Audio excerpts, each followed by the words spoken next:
Hi friends, welcome to another riveting episode of Adventures in Genealogy with Darci. So last video I made was about some naturalization records that I found for my third and fourth great grandfathers, Edward Sr. and Edward Jr. Dixon. In that video, I was excited to find out that they were from England, and I had some questions about those records in that video, so I wanted to do some research, and now I have answers. So I wanted to make a video about just talking more about the process of naturalization in the early to mid 19th century and what these different documents meant. First, let's talk about the naturalization process in the early United States. So, Americans enjoyed relatively free and open immigration in the early history of the United States. The first Naturalization Act was passed by Congress in 1790. And this provided that any free, white, adult alien, male or female, who had resided within the limits and jurisdiction of the U.S. for a period of 2 years was eligible for citizenship. So that was the law in the beginning of the United States. And also children of successful applicants who were under the age of 21 automatically became citizens. And then a few years later in 1795, they increased the period of residence from 2 to 5 years. So after 1795, you had to live in the United States for 5 years before you were able to become a citizen. But nevertheless, that's still relatively open immigration policy. The immigration laws didn't really begin to become more restrictive until later in the 19th century after the Civil War, when certain states started trying to regulate immigration on their own. The federal government had to step in and say that no, this is a federal issue to regulate immigration. So it was the Supreme Court in 1875 declared regulation of immigration a federal responsibility. And then in 1882, we have the Chinese Exclusion Act. And then other alien contract labor laws in 1885 and 87. And what happened then was we have all of these young entrepreneurial Chinese men coming over to California for the gold rush to try to make it rich. And when the gold rush ended, they moved to the cities, and then the railroad is starting to begun to be built, and they wanted some cheap labor to help build the railroad. So the railroad folks went to the cities and recruited some of these young Chinese men who were able-bodied and were willing to work for low wages, and recruited them to work on the railroad. Well, some of the white folks were upset about this because they believed that the Chinese were taking their jobs and they were working for lower wages than what they were willing to work for. So some labor groups got together and tried to regulate immigration of the Chinese at the state level in California.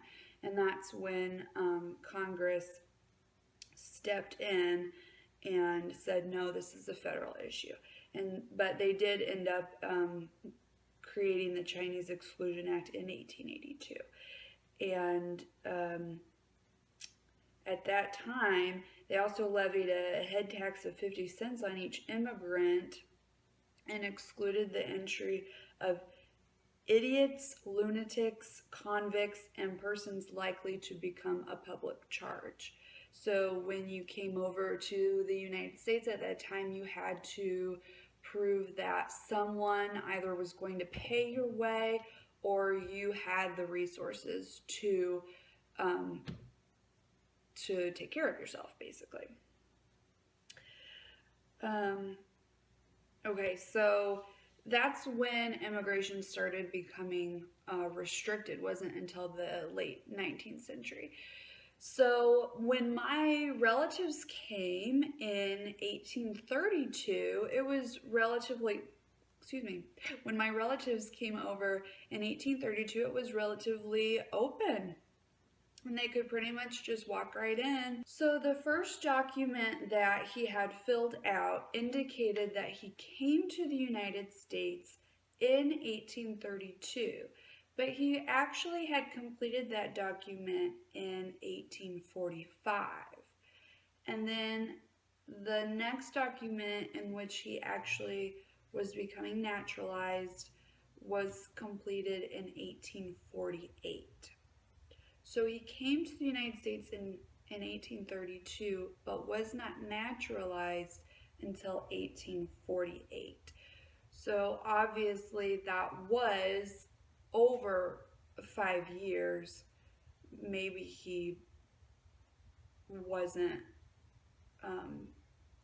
real concerned with becoming a citizen right away or whatever. But anyways, it took him a little while before he actually did become a citizen. Okay, so in 1795, when they increased the period of residence required for citizenship from 2 to 5 years, they also required applicants to declare publicly their intention to become citizens of the U.S. and to renounce any allegiance to a foreign prince, potentate, state, or sovereignty 3 years before admission as citizens. So that's what that first document was. It was an public declaration that I am intending to become a citizen of the United States. Okay, so another question I had was about Edward's wife and his daughter. And I'm not sure what year his daughter was born. She might not have been alive before they came over to the United States, but yeah, she might not have been alive. But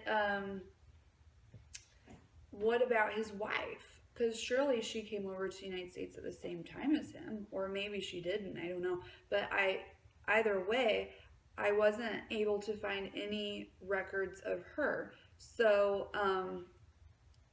I thought, well, I know that women were able to become citizens, but I did find some information that many genealogists are unable to find naturalization records for women. And why is this? Well, in general, women have always had the right to become U.S. citizens, but every court did not always honor that right. So in the beginning, it was really a decentralized system. Any court of record, federal, state, county, or municipal, could naturalize a new American citizen. And there was really a lack of uniformity in how they did that. And each court determined their own requirements, they charged their own fees, they had their own paperwork and their own certificates, and so and they interpreted the laws differently. So depending on where you were, if you were a woman, you might not have been granted citizenship just because that particular court may not have honored that right. So, and then beyond that, there was a succession of laws that worked to keep certain women out of naturalization records, either by granting them derivative citizenship or barring their naturalization altogether. And beyond the fact that sometimes women's right to obtain citizenship wasn't honored by the courts, sometimes there was just very little incentive for women to become citizens in the first place. So if you think about why would someone want to become a citizen of the United States, well, beyond citizenship, it would be to do things like vote and own property and things like that. Well, guess what? At that time, women could not vote, whether they were born in the U.S. or foreign born, and they couldn't hold property a lot of times, and they often weren't even considered persons under the law. So under these circumstances, the only women who were really even interested in becoming citizens were widows and single women, if they wanted the chance to own property.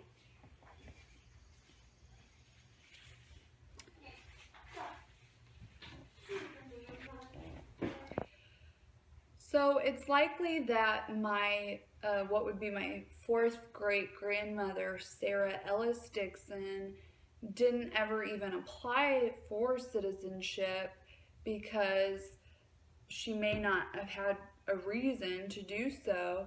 And even if she did, perhaps the courts weren't going to honor her right to become a citizen. Now, in 1855, there was a revision of the law in which alien wives were automatically granted citizenships if their husbands were U.S. citizens. So, since her husband was already a U.S. citizen, I wonder if under that law she would have become a U.S. citizen in 1855. I just don't know, though. There was a revision to the immigration or to the naturalization legislation in 1855 when citizenship was automatically granted to alien wives of U.S. citizens. So, since my fourth great-grandfather, Edward Sr., was already a citizen by that time, I wonder if my fourth great-grandmother, Sarah Ellis, was granted citizenship in 1855 under that law. Some other revisions included that in 1870 the naturalization process was opened to persons of African descent. As I discussed earlier, as towards the end of the 19th century, there were restrictions on immigration, including the Chinese Exclusion Act of 1882. So because of these restrictions, we really needed some kind of enforcement to monitor who was coming into the country and inspecting and admitting people and rejecting people. So it was up to the states up until the Immigration Act of 1891. And in 1891, they expanded the list of excludable classes, including barring the immigration of polygamists, persons of convicted crimes, of moral turpitude, and those suffering loathsome or contagious diseases. And then they started the federal immigration stations, such as the best known immigration station on Ellis Island in New York Harbor. And Ellis Island was started in 1892. So my ancestor would not have had to go through Ellis Island or an immigration station such as Ellis Island. And that was something that I was wondering if he would have had to go through that, and apparently not, because it wasn't started until the late 19th century. So now we know how my ancestors became citizens of the United States, and we're a little bit more familiar with the naturalization process in the 19th century. What I would like to investigate next is why did they want to come into the United States in the first place, and what made them leave. So anyways, I'll get into that in my next video. And thank you for joining me in this episode of Adventures in Genealogy with Darci. And until next time, have a great night. Bye.